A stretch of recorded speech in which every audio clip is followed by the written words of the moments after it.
pembelaan dalam aksi-aksi bersenjata, maka sebagai seorang muslim laki-laki dan dewasa, kita harus melibatkan diri dalam pembelaan yang berupa membela di dalam pertempuran.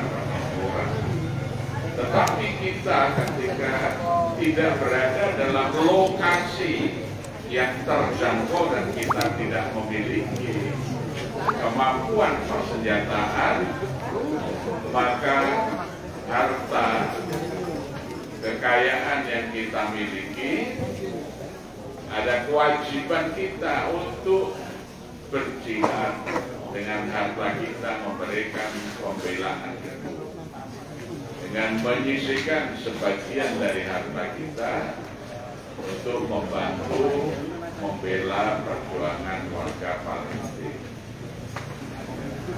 Sedangkan kalau kita juga harta tidak punya, posisi kita berada jauh, maka kewajiban kita adalah mendoakan kemenangan para pejuang-pejuang muslim yang memperjuangkan keadilan, kemerdekaan yang sedang diperjuangkan oleh saudara-saudara kita yang ada di Palestina. Itu selemah-lemah apa yang bisa kita lakukan. Nah, kita sebagai bangsa Indonesia, di dalam konstitusi, di dalam hukum dasar kita, dalam pembukaan Undang-Undang Dasar 45 di alinea yang pertama, dengan penuh kesadaran para pendiri negara kita menyatakan bahwa sesungguhnya kemerdekaan itu ialah hak segala bangsa, dan oleh sebab itu maka penjajahan di atas dunia harus dihapuskan karena tidak sesuai dengan peri kemanusiaan dan peri keadilan. Jadi bangsa Indonesia ini yang mengalami penderitaan sebagai bangsa jajahan beberapa puluh tahun, bahkan kalau dihitung mulai dari berdirinya Nederland Sindi atau Hindia Belanda tanggal 30 Mei 1619 sampai hengkangnya pemerintah Hindia Belanda tanggal 8 Maret 1948, itu lebih dari 300 tahun kita sebagai bangsa menjadi jajahan Belanda. Kemudian 3,5 tahun dari 8 Maret sampai 17 Agustus 45 kita mengalami penjajahan oleh TNI Hong, oleh tentara pendudukan Jepang. Ya, penderitaan itu melahirkan satu kesadaran ketika kita memproklamirkan kemerdekaan, negara Indonesia didirikan, salah satu tujuannya adalah menghapuskan penjajahan di atas dunia, karena itu tidak sesuai dengan peri keadilan dan peri kemanusiaan. Ya, maka kita harus mendorong pemerintah kita memihak bangsa yang terjajah, dalam hal ini di Palestina adalah bangsa Palestina yang mengalami tidak hanya penjajahan biasa, tetapi ada upaya genocide, upaya penghapusan, ya, penghilangan ras Palestina oleh bangsa Israel, ya, supaya benar-benar bangsa Palestina ini musnah dan bangsa Israel tidak ada. Apalagi kalau kita belajar sejarah tentang Islam di Indonesia pada abad ke-15, ya, tahun 1401, beberapa ulama Palestina yang datang ke negeri kita ini mengenalkan Islam. Salah satunya adalah Syekh Ja'far Shadiq, yang kemudian kita kenal dengan Sunan Kudus. Kita mengenal Syarif Hidayatullah yang di kemudian hari kita kenal sebagai Sunan Gunung Jati. Kita kenal Maulana Aliuddin, Maulana Taqiyuddin, pendiri kerajaan dan kesultanan Banten. Itu mereka adalah orang-orang yang datang dari Palestina untuk menyebarkan Islam di bumi Nusantara. Ya, sehingga kita sebagai bangsa Indonesia ini memiliki keterikatan, ya, secara historis untuk berpihak dan membela Palestina. Nah, sebagai sesama manusia kita melihat pelanggaran kemanusiaan yang luar biasa, kebiadaban yang bisa kita saksikan, bagaimana seluruh konvensi atau kesepakatan hukum internasional tidak berlaku atau tidak ditaati oleh Israel dan sekutunya di dalam menghadapi perlawanan rakyat Palestina. Jadi oleh karena itu kita sebagai Muslim, sebagai bangsa Indonesia dan sebagai manusia ini memiliki keterpanggilan. Lebih-lebih kita alhamdulillah di bulan ini, bulan Agustus, kita akan memasuki 80 tahun kemerdekaan Indonesia. Sementara saudara-saudara kita sedang berada dalam suasana memperjuangkan kemerdekaannya. Oleh karena itu, rasa simpati, empati, dan pembelaan kita mestinya kita tunjukkan. Oleh karena itu kita menghimbau 80 tahun kita memperingati kemerdekaan Indonesia ini, coba kita sandingkan berkibarnya merah putih sebagai wujud kecintaan kita kepada tanah air dan bangsa serta negara Indonesia. Tapi coba kita kibarkan juga bendera Palestina sebagai wujud dukungan dan pembelaan kita agar Palestina segera mendapatkan kemenangannya dan dapat meraih kemerdekaannya. Jadi di dalam suasana ya seperti ini kita mesti memiliki empati bagaimana dahulu kita sebagai bangsa merasakan penderitaan penjajahan, dan dalam masa-masa perjuangan kita juga banyak sekali dibantu termasuk oleh bangsa-bangsa Palestina. Maka kita sebagai bangsa yang berbudi pekerti memiliki keterpanggilan balas budi itu. Ya. Marilah kita tunjukkan rasa empati dan simpati kita terhadap Palestina. Kita sisihkan sebagian dari harta kita untuk memberikan bantuan kemanusiaan, tapi tidak mungkin kita ekspresikan rasa pembelaan kita ini dengan mengibarkan bendera Palestina sebagai wujud dukungan kepada perjuangan mereka. Ya, kita sandingkan dengan kibaran bendera tanah air kita, bendera bangsa kita, untuk menunjukkan solidaritas sebagai sesama bangsa yang pernah mengalami penderitaan akibat penjajahan. Dan kita juga harus membangun kesadaran jangan sampai bangsa kita ini mengalami kehidupan yang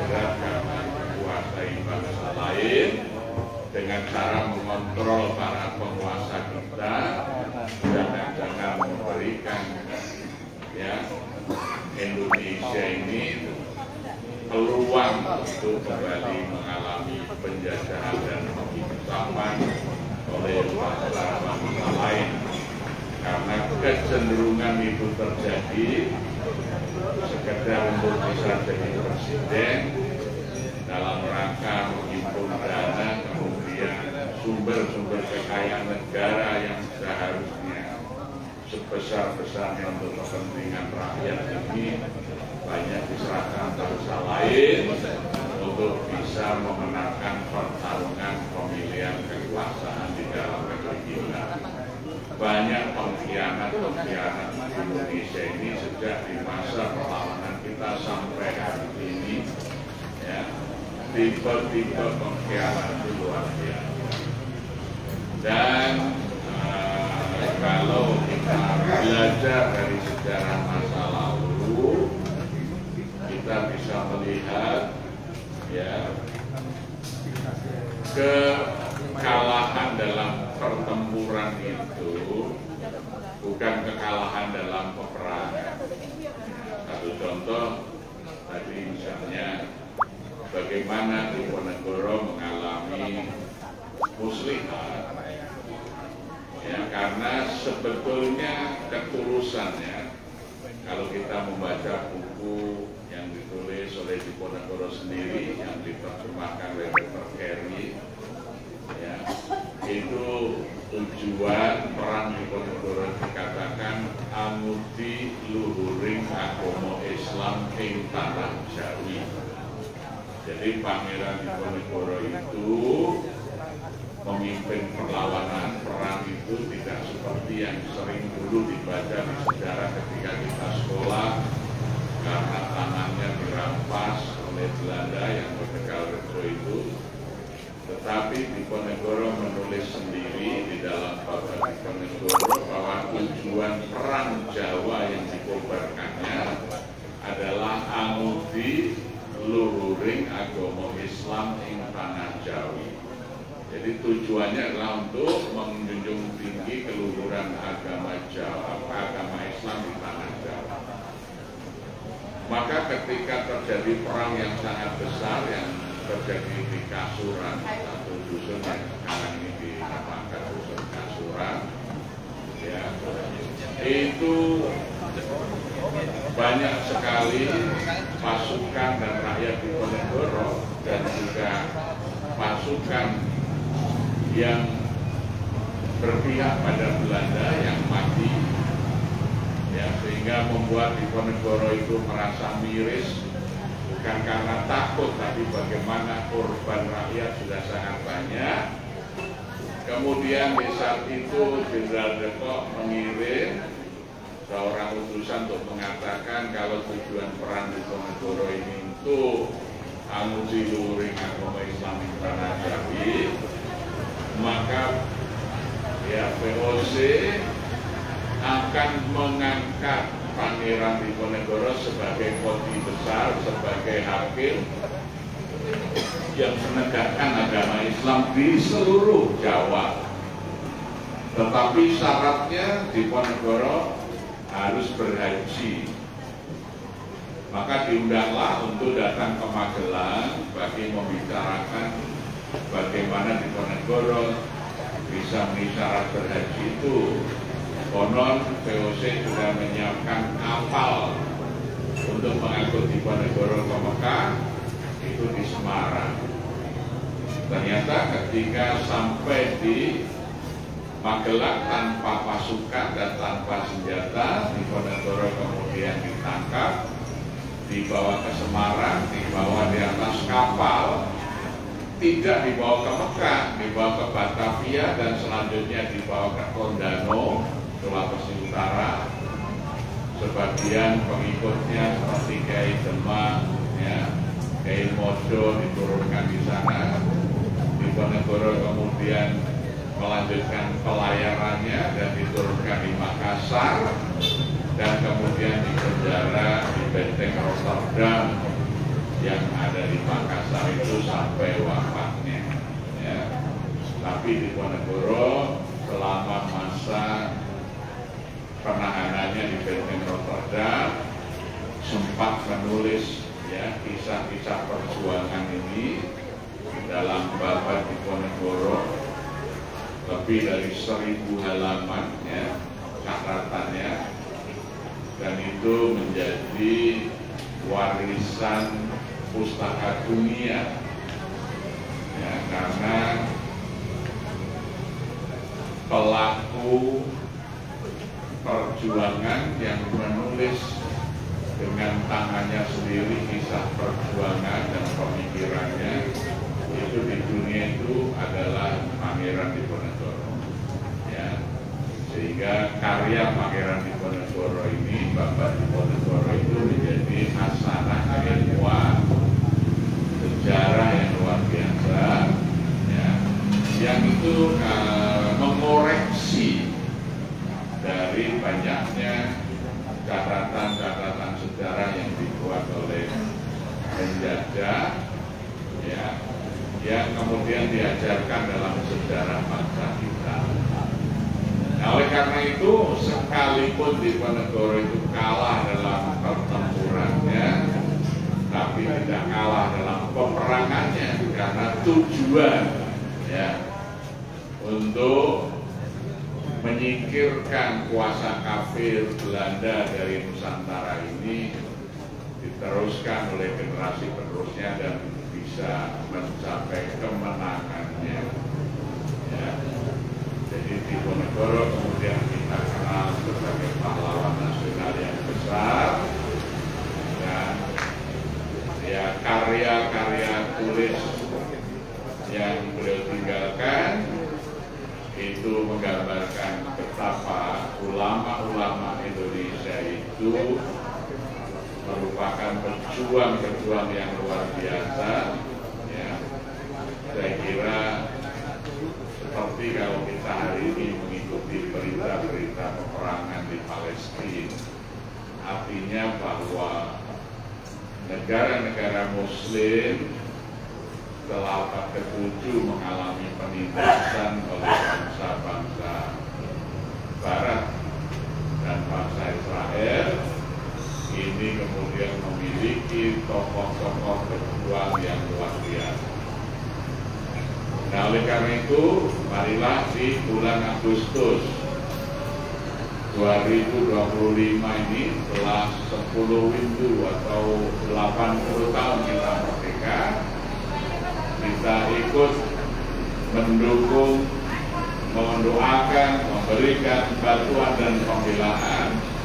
Setidaknya solidaritas ini bisa kita ungkapkan dengan ikut mengibarkan bendera Palestina ya, bagi dukungan kita terhadap perjuangan Palestina. Saya kira demikian, mari kita tutup kajian pagi ini dengan bacaan hamdalah dan surah Al-Asr. Alhamdulillahirabbil alamin wal 'asri innal insana lafi khusr illa alladziina amanu wa 'amilus shalihati wa tawassaw bil haqqi wa tawassaw bis sabr. Assalamualaikum warahmatullahi wabarakatuh.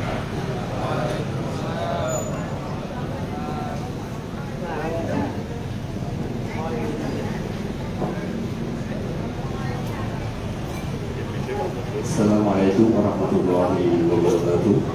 Kami informasikan kepada tamu dari program pendidikan kemuhammadiyahan Fakultas Agama Islam Universitas Muhammadiyah Purwokerto, di mana untuk saat ini juga bisa langsung menuju ke ruang aula lantai 2.